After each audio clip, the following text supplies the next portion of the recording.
being able to drive fast and all that? The answer is yes. What I would do is go really, really fast, right before an exit, slam on the brakes, pull to the shoulder, wait to see if anyone zipped by, then do it again. My name is Naveed Jamali, and I was a double agent. For 3 years, I worked for the Russian military intelligence, the GRU. In fact, I was working for the FBI to work against them. Today, we'll be looking at double agent spy scenes in movies and TV and judge how real they are. What's your name, lady? Rushman, Natalie Rushman. Front and center. Come into the church.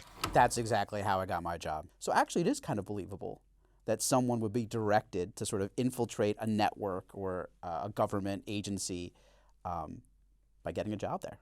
My primary goal was to convince the Russians that I wanted to be a spy and to let them recruit me, to essentially impact the ability of Russian intelligence to collect in the United States. How do I spell your name, Natalie? R-U-S-H-M-A-N. What are you gonna Google her now? So in this movie, Scarlett Johansson's character has a pseudonym. Might be good short term, very, very short term, but in terms of like building a cover and all that, it's pretty hard. Just as you saw Tony Stark doing, they were gonna do records check. Listen, things have gotten better, but it's pretty easy to sniff someone out who isn't real because there's no electronic footprint that they create. In my case, I did not have a pseudonym when dealing with the Russians. I was, in fact, Naveed Jamali. However, the one distinction with that is to protect my identity with the U.S. In fact, what I was given was a code name by the FBI, and that was Green Kryptonite. Ironically, when we're talking about Tony Stark. Never take your eye off your opponent. Oh my God! No, unfortunately, no martial arts. I can make mean French toast, though. So I was an amateur. There was no formal training, and actually, the Russians were constantly looking for any signs that you're working for the FBI. And one of the clearest signs is if you have some sense of training. The only direction I ever got from the FBI was, if you were a real spy, how would you do it? So in fact, everything I did was basically created in my own head.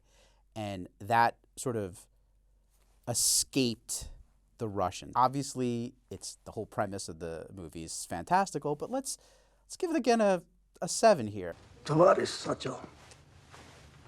Tavares Premovich. To be a successful double agent, do you have to know the language and customs of the agency you're working for, or the country that they're part of? And the answer is no. You know how much Russian I know? Yet. That's about it. I mean, when the FBI were talking about this, I said, look, I can just get along with my English. And that's actually what they want. They're there to essentially understand U.S. customs and society. So the idea that you can, speak different languages, I'm sure it's beneficial, but like accents and to pretend, it's a pretty big lie that you got to keep up consistently for a long time. It's hard.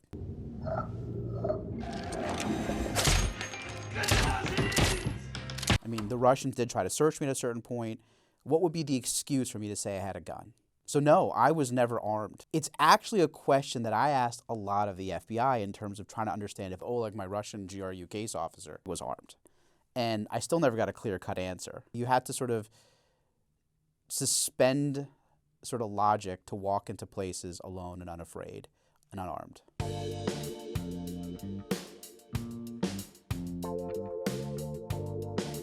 So our disguise is necessary. It's very different from like if you're traveling internationally and you don't want a host country to know that you're passing through that airport or passing through that country.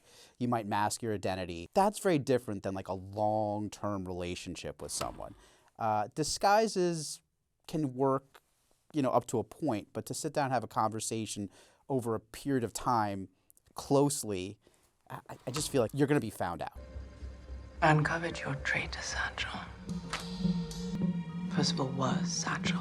So the idea that Charlize Theron's character is going to essentially throw off the scent of who the actual sort of mole or who the target is, which is her, in fact, to someone else, is completely believable. One of the biggest things that a double agent has to do is gain trust of whoever they're allegedly working for. And once they gain trust, there's a lot of things that you can do in terms of manipulation. You can pass disinformation, you can do redirection. Let's go home. In this scene, we see that Charlize Theron's character is a triple agent for the KGB, MI6, and the CIA. That's a lot. Triple agents are not something terribly common, namely because you would have to believe that the host agency in that country that they're working for would have serious questions about whether that person really had an allegiance to that country. I'm going to give that a 9, and I'll tell you why. The ending, all of Spy World is about with the enemy. And this idea that Charlize Theron is in a plane and she just screwed over the Brits and the Russians is like the chef's kiss of what any intelligence service is looking to do.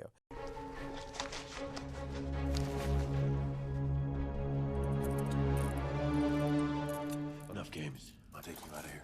Let's hunt. With Henry Cavill's character, the idea that the IMF would try to trip him up and get him to admit is completely believable. So that is something actually that intelligence services seek to do, to find someone to admit their motivation and to do it so in an honest, sort of voluntary manner. So when it came to the Russians and Oleg, it wasn't like he ever admitted to me he was a spy. But the big sort of pivotal moment in our relationship is when he started giving me taskings. That's when it was like, okay, this is real. He's tasking me to spy for Russia.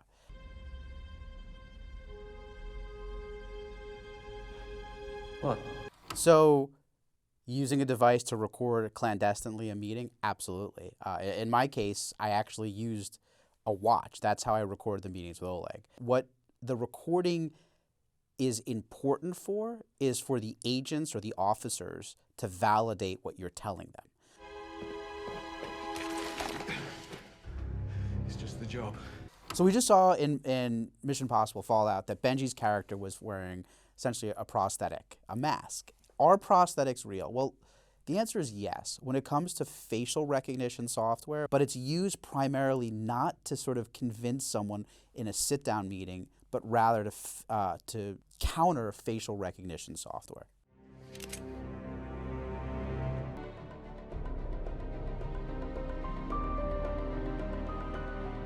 We see Henry Cavill's character is essentially arrested. That, in fact, did happen with me, that the target that I was working against, Oleg Kulikov, was essentially a Russian diplomat assigned to the United Nations. But in fact, he was a military attaché who was a GRU officer. So the ability to arrest him, the FBI didn't possess that.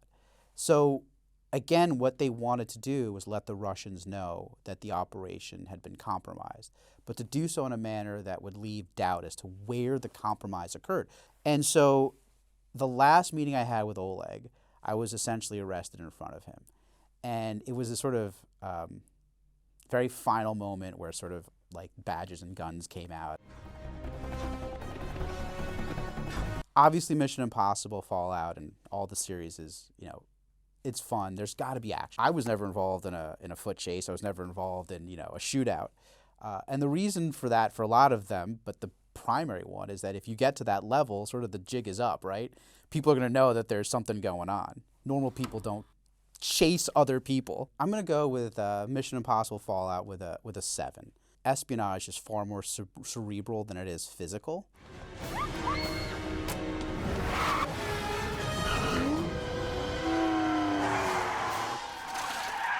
Such a great car. I can't believe they're about to wreck it. So when you're working undercover, your job is to build a caricature. And part of that caricature is going to be based on physical things. What you wear, do you wear a tux versus jeans? Do you drive an F-150 pickup truck, or do you drive a Corvette or an Aston Martin? In my case, work undercover, the GRU thought that I was a young person who was interested in money. So being able to show something flashy and being able to show that aligned with my motivation to spy, and so to build this character that I played essentially in front of the Russians, I literally lifted dialogue from movies like Casino Royale. It was really helpful because there was no training school for this. Insofar as being able to drive fast and all that, the answer is yes. You want to do things that aren't going to attract attention, but there are defensive maneuvers that you want to do to make sure that someone's not following them. What I would do is go really, really fast, right before an exit, slam on the brakes, pull to the shoulder, wait to see if anyone zipped by, then do it again. And it was just a way of making sure that no one was following you. I'll see you back here in half an hour. Right now, I have a lovely man from the Treasury here, wondering if you're ever going to deposit the winnings. This is something that does actually happen. Unknown to Bond, she was working to help save the life of her boyfriend. And then once she got attached to Bond, she then flipped again and worked to help save his life.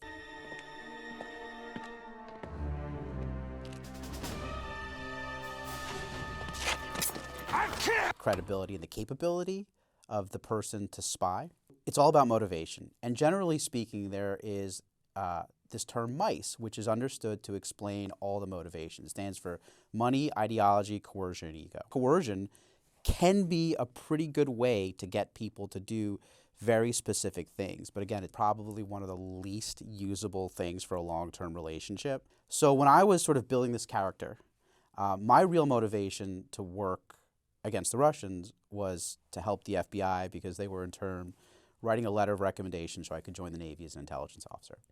So I couldn't really go to Oleg, my Russian case officer, and say, I'm really here because I'm working for the FBI. So it came down to money and ego, the two easiest things to convince the Russians as my motivation. I'll give this movie an 8. Is it all you have to offer? I don't believe you're in a position to negotiate. Fine then. Kill me. Everything is a negotiation. I negotiated with the FBI, I negotiated with the Russians. So insofar as Anna sort of pushing back, that's completely believable, right? You don't want to just say, sure, because then they're going to say, why is she doing this so easily? So when I was sitting down with Oleg, my Russian GRU case officer, I pushed really hard for money. And that was a constant source of negotiation. The Russians, for their part, are exceedingly cheap. And also, they don't want to validate you. Just like Anna said, I'd say, hey, man, I'm done. If you're not going to pay me, I'm not going to do this. Here goes. You work for us for 3 years, then we make you disappear. You ever been to Arizona? Hawaii. Hawaii. All right, Hawaii it is.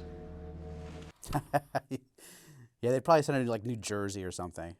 There's no way that he had approval, like, that he's going to relocate her to Hawaii. This is, as you can imagine, a lot of paperwork. A lot of people have to sign off on it. So you would never, ever say that if you hadn't already gotten approval. So Oleg and the FBI, they would demur.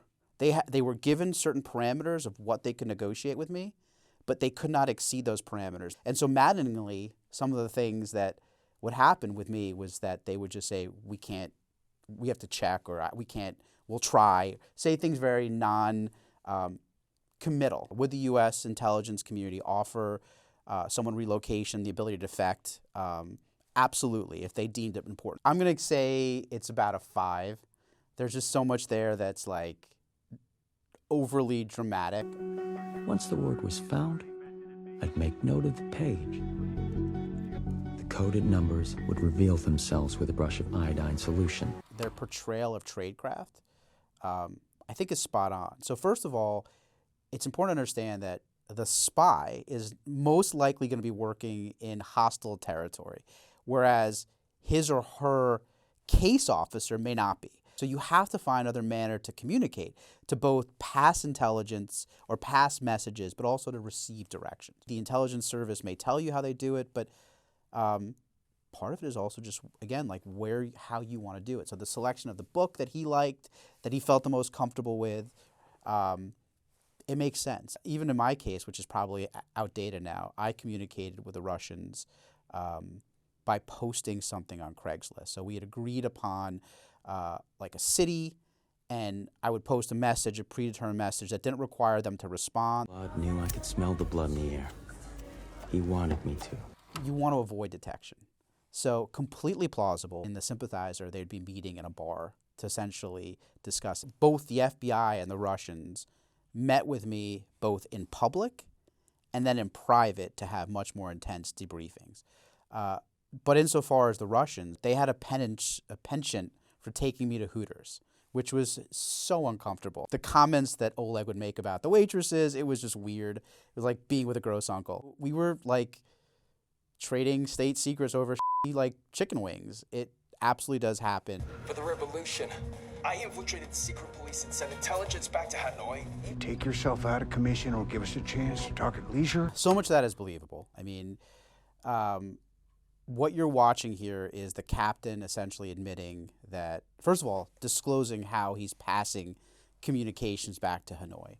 And then secondly, getting essentially unmasked by the CIA. Those are both very believable things in terms of the tradecraft. You see coercion used here, but the goal of coercion is to get him to confess. It's not to sort of flip him necessarily. So to use coercion in that manner is absolutely an appropriate use of the tool. I'm going to give this a 9. I feel like everything about this is believable. The tradecraft, the approach, the motivation, it all tracks. Central Intelligence. Train you as an agent. You'd be working for me, mostly undercover. And the idea that recruitment or the process of recruitment could happen in public, absolutely. Hell yes. You're not going to bring someone into a place where they could be identified by other people as someone working for you. That could, essentially blow their cover. For the FBI, in my case, my first meeting with them was in a Dunkin' Donuts in Midtown. So Spy Game doesn't necessarily involve the double agent. I think Spy Game is probably one of the better ways that a movie shows the relationship between case officer. And for me, Spy Game was like a 1-to-1 ratio of what it was like to work for the FBI. This is the most important rule. You just heard Robert Redford. He says, you now told her 4 things that have to be true. What if she was an asset? And that is absolutely true, is that even the most mundane thing, you can't lie about it. One of the biggest misnomers that people have about double agent or espionage or being a spy is that you're a liar. You can omit the truth. That's very, very different. You cannot volunteer it, but actively lying, well, that becomes a lie that you have to commit to forevermore. So I love that movie. I'm going to give it a 10. I think everything about it in terms of the relationship in Spy Game between Brad Pitt, who's the operative, and Robert Redford, who's the case officer, is perfect. The Russian agent is Salt. My name is Evelyn Salt. Then you are a Russian spy. So when we see Salt essentially having a walk-in say that she is a Russian agent, which in fact does turn out to be some level of truth because she's a double agent, actually there are instances historically where the allegiance of certain assets or case officers has been questioned both correctly and incorrectly. So it is not outside of the realm of possibility that a hostile intelligence service would shoot essentially disinformation to try to confuse the allegiance and tie up that intelligence service.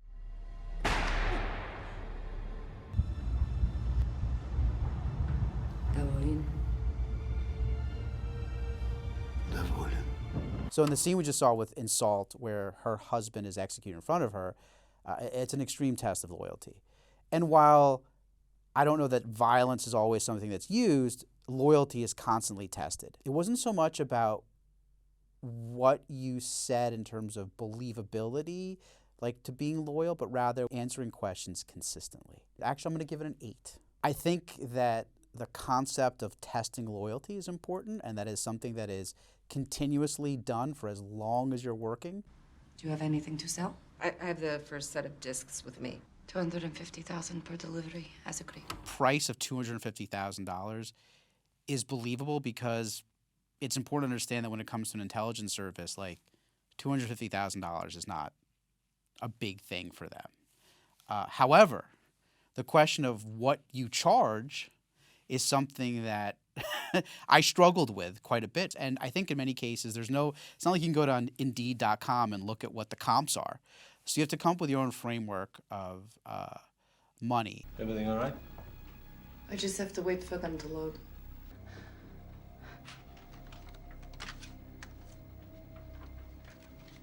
This idea of swapping out information, I suppose it's plausible. Certainly, it would lead to the potential of the double agent being exposed. It is absolutely realistic to look at Sparrow and to see someone sort of ad-libbing it. That was certainly the case with me. There was one point where I met with Oleg, and we were showing him a database that I had access to in real time. And at one point, he just pointed to a document and said, "Can I have this?" And he's like, "Well, I have a thumb drive. Can you just put it on this?" And that brief second, I had to make a decision. What would be my reason to say no? So I'm going to give it an 8. That scene, I think, is appropriate in terms of Jennifer Lawrence and how she handles herself. A Hungarian general wants to come over. He has the name of the mole the Russians have planted in the British intelligence service. So I think Tailor Soldier Spy really nails one of the biggest threats to an intelligence service. The fundamental main plot of Tailor Soldier Spy is that British intelligence believes there's a mole. So this idea that you don't know if your service has been penetrated.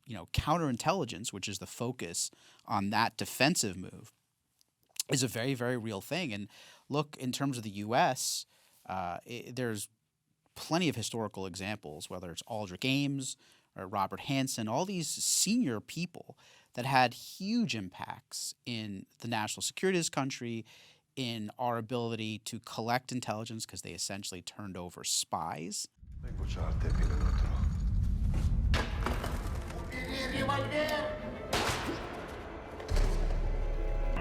How the operations very, very quickly from the Soviet side go south, where they try to shoot him and end up killing a woman.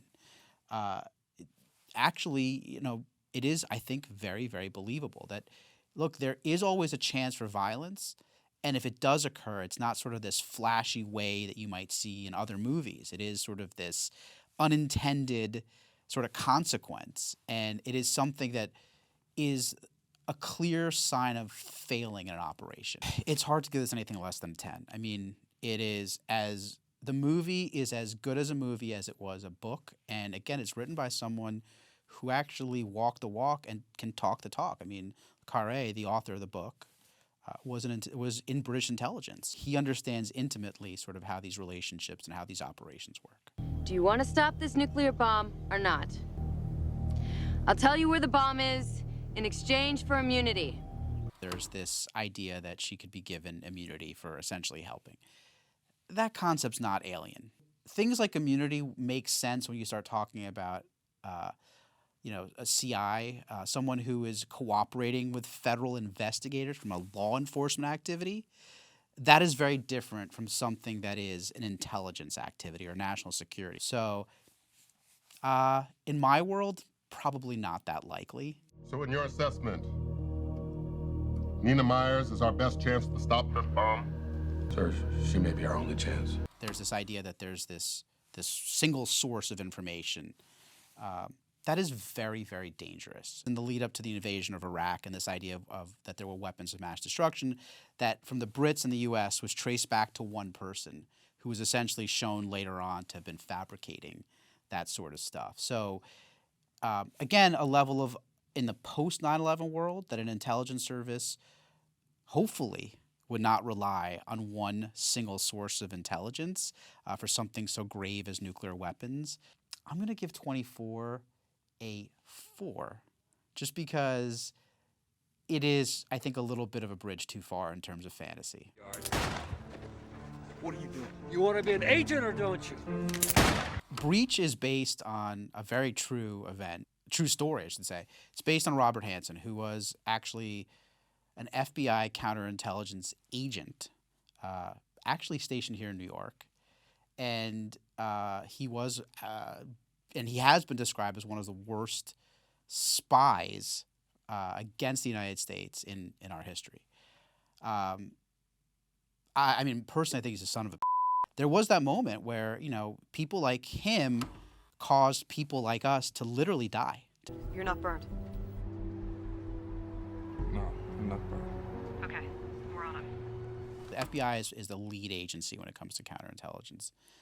In most cases. Counterintelligence is so important because the intelligence activities of foreign countries in the United States has, I believe, become even more pronounced. The change that I have seen versus my time doing this. So what has shifted with the Russian and places like China is that they're relying more on people that are less easily identifiable as intelligence officers, essentially, or in some cases coming here as what's known as NOCs, non-official cover. So they're coming here, integrating, and collecting intelligence. And it's much, much harder to identify them, let alone do anything against it legally. I think what the FBI desperately needs is young people who have enthusiasm and an interest in innovation. I'm going to give this a 9 because I think that they, it's a factual story. I think they get the emotion right. My favorite double agent spy movie is actually not a double agent movie necessarily, and it's Spy Game. I think that it really showcases what I spent most of my time with, which was not the Russians, but the FBI. And I think Spy Game really kind of captures that dynamic. Hey, thanks for watching. If you like this, I hope you'll check out the next episode in this series.